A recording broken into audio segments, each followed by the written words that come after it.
Welcome to the deep dive.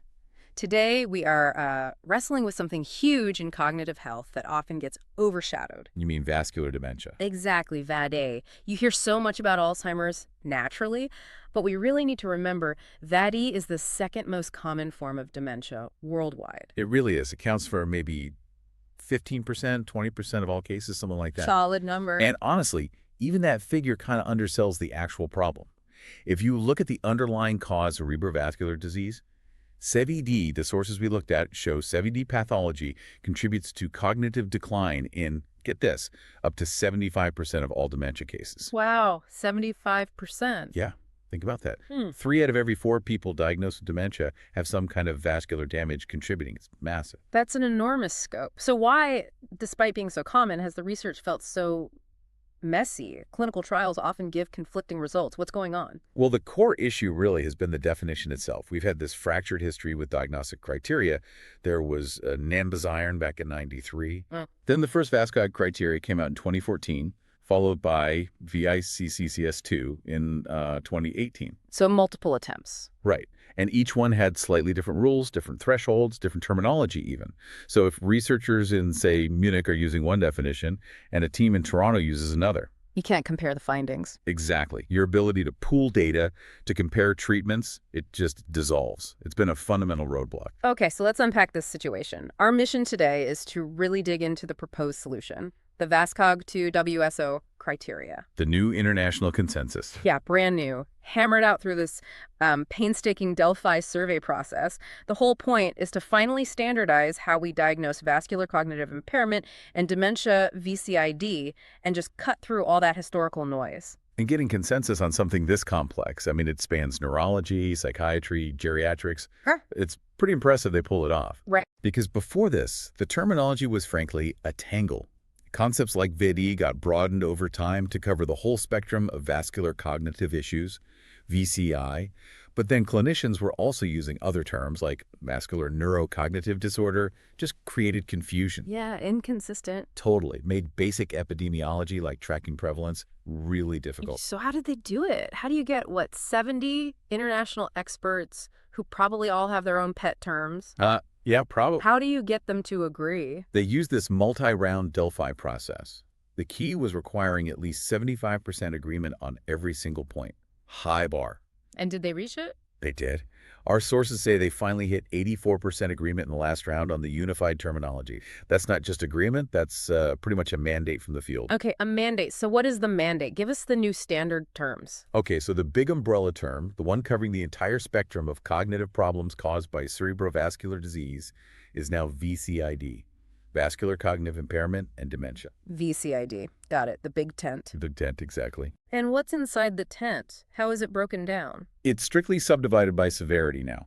So for a mild level of impairment where, cognitive issues are noticeable, but the person can still function independently, pretty much the term is vascular MCI, VMCI. Oh, MCI. Makes sense. And then the term vascular dementia, VAO, is now specifically reserved only for a major or dementia level severity. That's when the cognitive impairment significantly messes with daily functioning. Okay, that clarity alone seems like a huge step forward.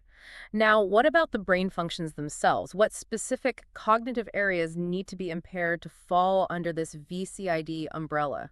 I saw they harmonized this with DSM-5 criteria. They did, yeah. And that likely helped get agreement. They hit 80% on that quite quickly. They list 6 core cognitive domains to assess: attention and processing speed. Okay. Executive function, learning and memory, language, perceptual motor function, and social cognition. That's a comprehensive list. But thinking about vascular disease, especially the small vessel type deep in the brain, are there particular domains that tend to get hit first? Yes, and that's a key part of the clinical specificity they built in. They explicitly state that the domains typically affected early, particularly with small vessel disease, are attention and processing speed and executive function. Ah, the frontal subcortical circuits. Exactly. That network is just highly vulnerable to ischemic damage. Now let's talk memory. It's often seen as the hallmark of neurodegenerative diseases like Alzheimer's. How does the memory impairment in VCID look different? That distinction is really crucial for diagnosis. In VCID generally, the person's ability to store information is relatively okay. The problem is more getting it out. It's a retrieval issue or maybe reduced efficiency when they first learned it. So, like, it's in there somewhere, but hard to access. Pretty much. Contrast that with Alzheimer's, where the memory deficit is often so profound because the consolidation process itself is impaired. The information wasn't stored securely to begin with, which leads to that characteristic rapid forgetting. Okay, that's a really practical difference for a clinician trying to sort things out. Let's move to the core of these new criteria. Then how do you actually establish that the cognitive decline is vascular? This is criterion A, right? Based on the clinical picture. Right. Criterion A gives two main paths to make that link. Path one is fairly straightforward. Mm-hmm. The start of the cognitive problems has to be temporally related to one or more clinical strokes. Okay, like symptoms appeared right after a stroke. Yes, but, and this is critical, the deficits have to stick around. They must persist for more than 3 months after the stroke. Ah, okay. To rule out temporary confusion or effects. Exactly. Filters out transient post-stroke cognitive issues. Got it. So that covers the sudden, obvious events. What about the sneakier kind? The slow, gradual decline from that subcortical damage building up over years. That's path two. So if there's no clear stroke event, you need evidence of decline that fits the pattern of subcortical ischemic damage. Typically, this means a gradual onset, slow progression. And the symptoms. And crucially, the earliest and most prominent symptoms have to be in those key areas we just mentioned: attention, processing speed, and executive function. That pattern points towards the subcortical circuits being affected. Now, older criteria often included other signs, sort of supportive features, things like changes in walking or mood swings. Did the panel keep those? They really streamlined them drastically, actually. This is probably debated quite a bit. The experts basically decided many of those traditional supportive features were just too nonspecific. In the end, only personality and mood changes, things like apathy, depression, emotional ability, reach consensus as being genuinely supportive of a vascular cause. Wait, so things like gait disturbance, urinary frequency, doctors have used those for ages as clues for deep white matter changes. They're out. They're out. The consensus view was essentially, look, if someone's shuffling or having urinary issues, yes, that points to a neurological or geriatric problem, but it doesn't specifically confirm the cause of their cognitive problems is vascular. Prioritizing specificity for the cognitive diagnosis itself. Exactly. It makes the criteria stricter, maybe, but more focused on nailing the etiology of the cognitive impairment. Okay, that makes sense for a research standard. Now let's get to the part that really seems to power these new criteria. Criterion B, the neuroimaging. You said VasCog-2-WSO is highly operationalized. What does that mean in practice? Why is that word so important here? Operationalized means they stopped using fuzzy language, no more significant white matter changes or multiple lesions. Instead, they give concrete, measurable thresholds. Ah, numbers. Numbers, yes. Which is really the only way you can get consistency across different research sites, different clinics. MRI is the preferred tool, but CT scans can be used. So what are the concrete imaging findings they require? Give us the specifics. Okay, they need clear evidence of that CVD damage. This could be multiple infarcts, areas of stroke damage, or even a single infarct if it's large enough or in a really critical spot, like the thalamus. A strategic hit. Precisely. A thalamic stroke can cause widespread cognitive problems. And what about the markers of small vessel disease? The lacunes and white matter changes. Right. For small vessel disease, they specify things like needing multiple lacunes. Those are small, deep infarcts. They say at least 2 outside the brainstem. Okay. Although one might be enough if it's strategically located or if it occurs alongside really extensive white matter hyperintensities, those bright spots you see on T2 or FLAIR MRI sequences. Ah, yes, WMHs. Those have always seemed so subjective to rate. How did they operationalize extensive and confluent WMHs? That sounds like exactly the kind of fuzzy term they wanted to avoid. This is probably one of the biggest practical improvements. They tied it directly to a widely used visual rating scale called the Fazeka score. Okay, I've heard of that. They specify that extensive and confluent WMHs must correspond to a Fazeka score of 2 or 3. A clear number? A clear number. Gives every clinician, every researcher, a specific target to look for on the scan. No more guesswork about what extensive means. Okay, let me push back slightly here. Having that level of operationalization, that Fazeka score requirement, it's fantastic for big research centers, right? But is that truly practical for, say, a GP or a geriatrician in a smaller community? Are we expecting high-res MRIs and certified Fazekas scoring everywhere now? That's a really fair point about implementation. The reality is maybe not every clinic can meet that standard immediately, but the goal here is primarily to elevate the research standard first. I see. By setting this clear, objective bar, it pushes the field forward. It encourages using these tools more consistently, and it makes comparing studies vastly more reliable. If a clinic can't meet that specific imaging standard, they might have to classify the patient as having possible VCID rather than probable. So it forces a degree of diagnostic certainty or honesty about uncertainty. Exactly. It reflects the evidence you actually have. Makes sense. Before we move on, just quickly, what about the rarer inherited forms like CADASIL? Yep, they include those. Monogenic vascular disorders, like CADASIL, are specifically mentioned. If someone has a confirmed genetic diagnosis for one of these, that now counts as standalone evidence for probable VCID. Simplifies things when the cause is clearly genetic. Good. Okay, let's shift gears then, because let's be real, especially as people get older, clean, pure pathology is often the exception, not the rule. Most patients have multiple things going on, mixed pathology. How do the new criteria handle that common scenario? This is where things get necessarily complex, but also quite practical.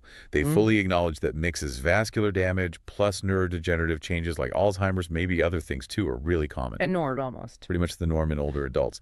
So they simplify the terminology around this, calling it multiple causation. And the key instruction is to state the clinically more salient etiology. Clinically more salient. Okay, how do you decide which one is winning?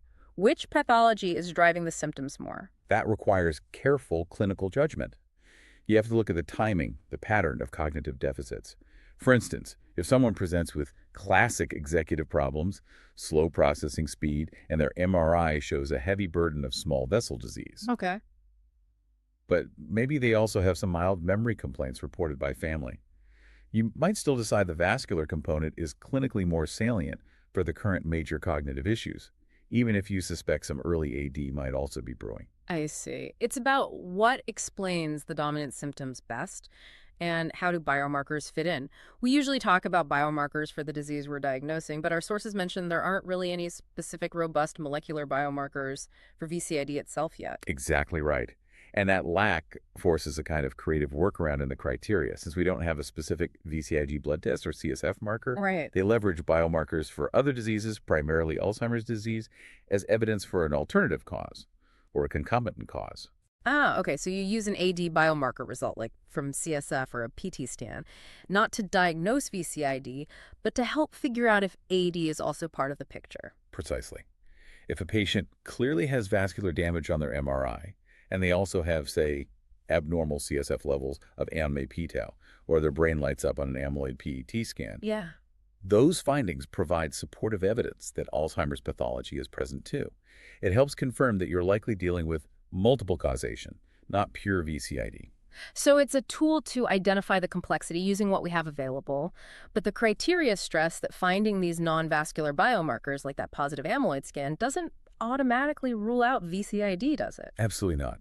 And that's crucial. The goal is accurate characterization. If the evidence points to significant vascular damage and significant AD pathology, then the diagnosis is multiple causation.